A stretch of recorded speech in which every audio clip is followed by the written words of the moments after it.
the Grand Porsche tradition, the 2018 Porsche 911 GT3 is iterative rather than revolutionary, but that doesn't mean the engineers were content with simply upping the power and adding a bigger wing.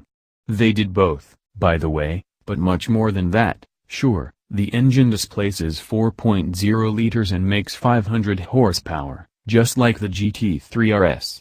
But understanding exactly where and how the 2018 GT3's engine has been re-engineered is crucial to understanding this car in its entirety. That's why we're taking a moment to delve into the nifty tidbits and oily underbelly of this car. First drive impressions are coming, but this is a treat for the true believers. Some background on this engine. It's related to the 3.8 and 4.0-liter engines used in the previous 911 GT3, the 911R, and the 911 GT3 RS.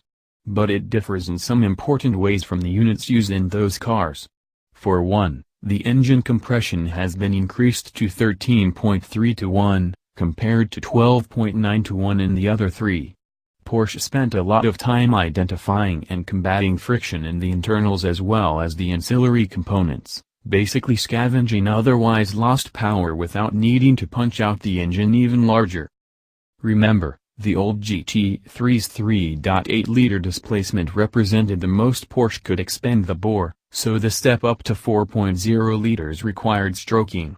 Once at that displacement, there are no easy ways to suss out extra power from this mill, so Porsche did what it does best, optimizing everything possible without sending costs out of control. For example, using a steel muffler instead of the GT3 RS's titanium unit. The result is a gain of 25 horsepower and about 15 pounds-feet of torque compared to the previous GT3, and matching the GT3 RS, although the power curve is different. More on that later.